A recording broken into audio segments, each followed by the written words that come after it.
आज हम एक ऐसे सवाल की तह तक जाएंगे जो शायद हम सबको सोचना चाहिए। क्या भारत अपने पानी के भविष्य को सच में नियंत्रित कर सकता है, या हम एक ऐसी तबाही की ओर बढ़ रहे हैं जिसे टाला नहीं जा सकता? हमारे पास जो स्रोत हैं वे दो बिल्कुल अलग-अलग कहानियां बताते हैं।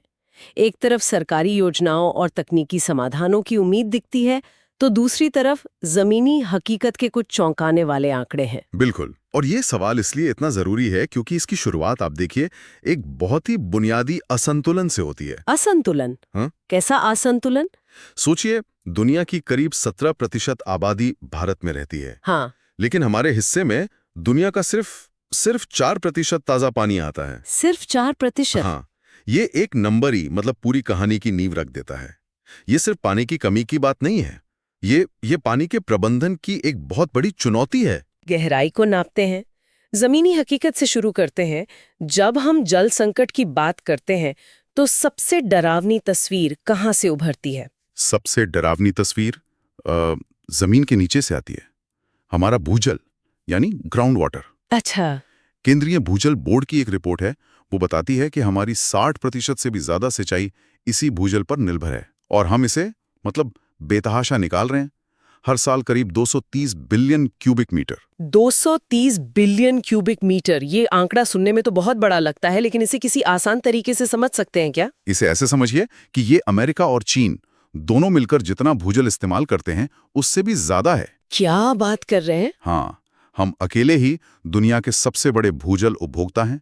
हम अपने भूजल को एक ऐसे बैंक अकाउंट की तरह इस्तेमाल कर रहे हैं जिसमें हम पैसे जमा तो कर नहीं रहे, बस निकालते जा रहे हैं। और जाहिर है एक दिन वो अकाउंट खाली हो जाएगा। बिल्कुल।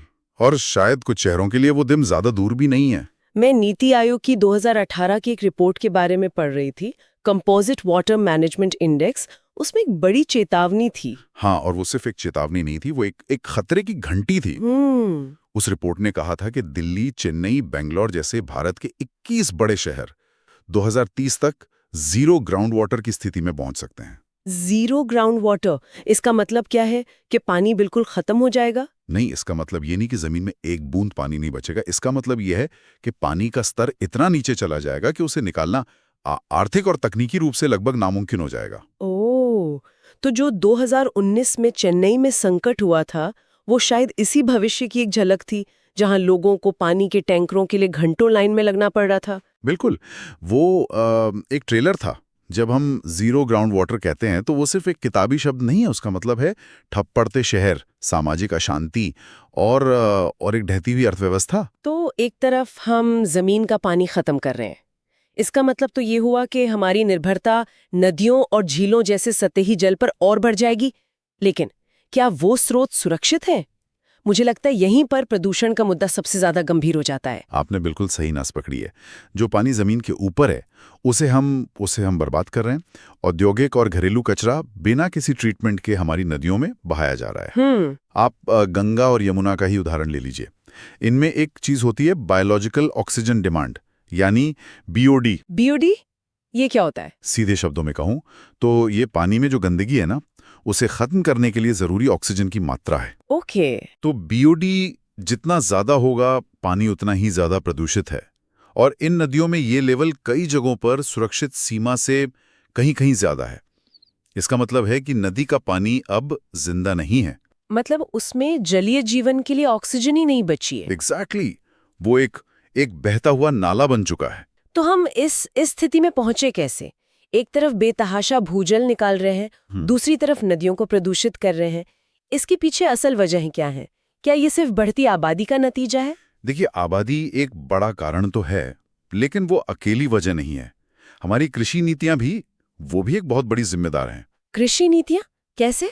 सोचिए, हमारे देश का 80% से ज्यादा पानी खेती में इस्तेमाल होता है। 80%? हाँ, और हम ज्यादातर उन फसलों को उगाने पर जोर देते हैं जिनमें पानी बहुत लगता है, जैसे कि धान और गन्ना। और इन फसलों पर सरकार मिनिमम सपोर्ट प्राइस यानी एमएसपी भी तो देती है।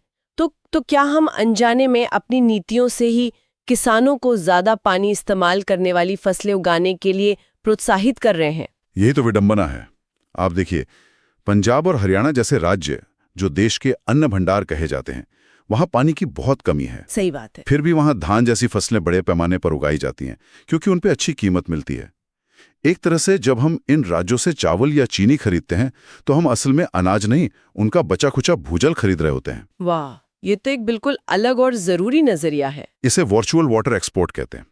हम अपना पानी एक तरह से दूसरे देशों को निर्यात कर रहे हैं। कृषि के अलावा और क्या बड़े कारण हैं?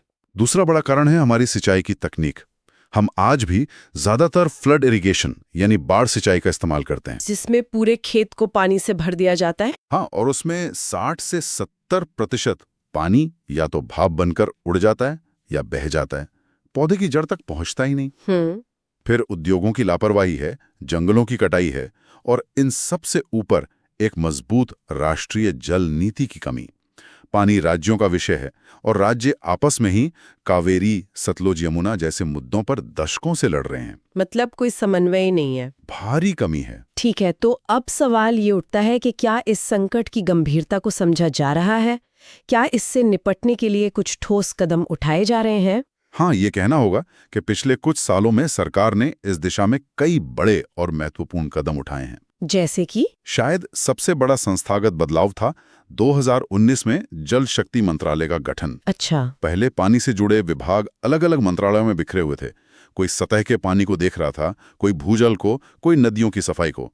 अब सबको एक ही छत के नीचे लाया गया है ताकि एक समग्र सोच के साथ काम हो सके। बिल्कुल। ये तो एक बड़ा ढांचागत सुधार लगता है। और जमीनी स्तर पर कौन सी योजनाएं काम कर रही हैं? 2 योजनाओं का जिक्र करना बहुत जरूरी है।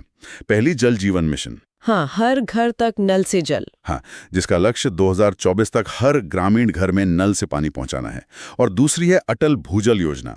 ये विश्व बैंक की मदद से चल रही है और इसका फोकस सिर्फ पानी पहुंचाना नहीं बल्कि भूजल का प्रबंधन करना है, वो भी सामुदायिक भागीदारी से। सामुदायिक भागीदारी मतलब स्थानीय लोगों को साथ लेकर? हाँ, उनको साथ लेकर भूजल को बचाना और रिचार्ज करना। ये सुनने में बहुत अच्छा लगता है, लेकिन यहाँ मैं थोड़ा आलोचक बनना चाहूंगी।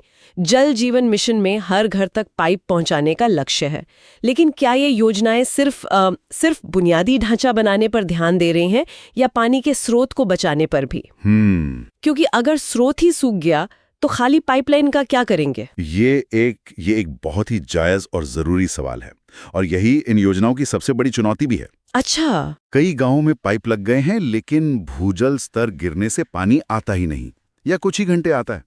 इसीलिए अटल भूजल योजना जैसी स्कीमें इतनी महत्वपूर्ण हो जाती हैं, क्योंकि वो स्रोत को बचाने पर काम कर रही हैं। हाँ, दोनों योजनाओं को एक साथ सफल होना होगा।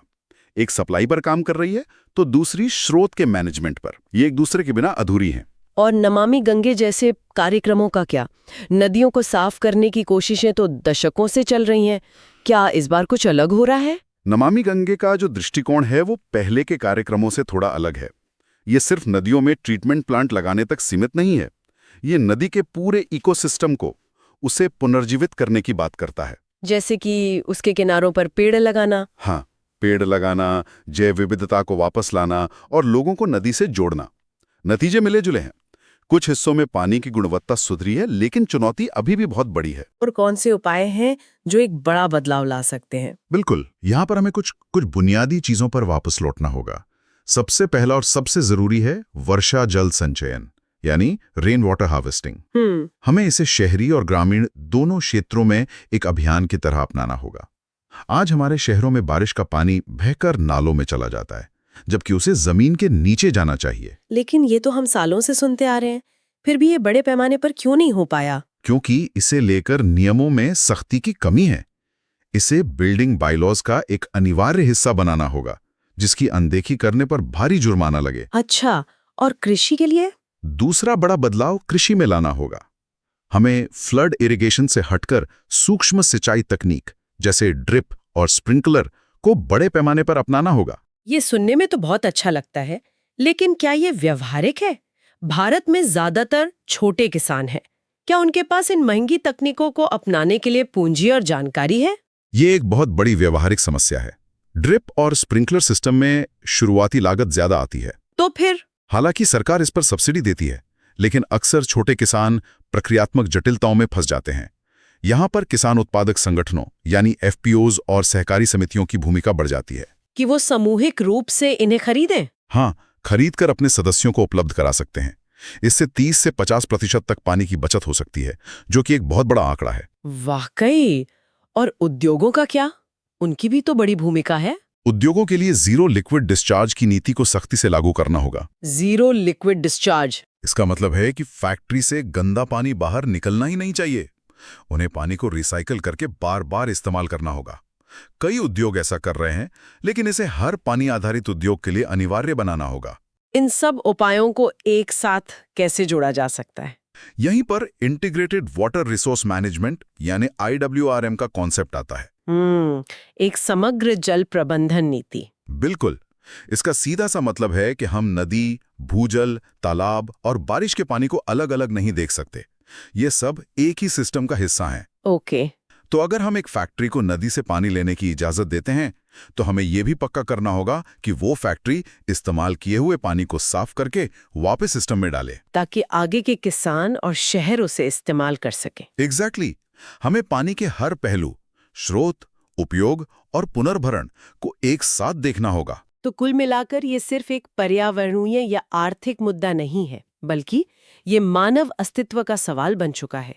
संयुक्त राष्ट्र की वो पुरानी चेतावनी कि अगला विश्व युद्ध पानी के लिए लड़ा जाएगा, क्या आपको लगता है कि भारत के संदर्भ में वो एक हकीकत बन सकती है? अगर हम आज के रास्ते पे ही चलते रहें तो हाँ, ये चेतावनी हकीकत बन सकती है। लेकिन ये लड़ाई देशों के बीच हो, उससे पहले ये राज्यों, शहरों और गांवों के बीच शुरू हो जाएगी। और कई जगहों पर हो भी रही है। हाँ बिल्कुल। भारत को जल संरक्षण को एक राष्ट्रीय आंदोलन बनाना होगा, जिसमें सरकार, समाज और उद्योग तीनों की सामूहिक और ईमानदार भूमिका हो।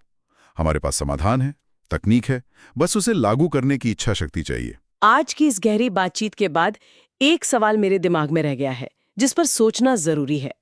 स्रोत बताते हैं कि जल संरक्षण ही सतत विकास की कुंजी है। इस पर यह विचार करना चाहिए कि अगर ये सच है, तो हम अक्सर कार्बन फुटप्रिंट की बात करते हैं ना। हाँ? शायद अब समय आ गया है कि हम अपने वाटर फुटप्रिंट के बारे में भी सोचें। Water footprint? हम जो चावल खाते हैं, जो कपड़े पहनते हैं, जो चीनी इस्तेमाल करते हैं, उन सब में एक छिपा हुआ पानी का खर्च है। अगर हम उस छिपे हुए खर्च को देखना और समझना शुरू कर दें, तो क्या हम एक उपभोक्ता के तौर पर अलग विकल्प चुनेंगे? और क्या ये छोटे छोटे बदलाव मिलकर एक बड़ा राष्ट्रीय बदलाव ला सकते हैं?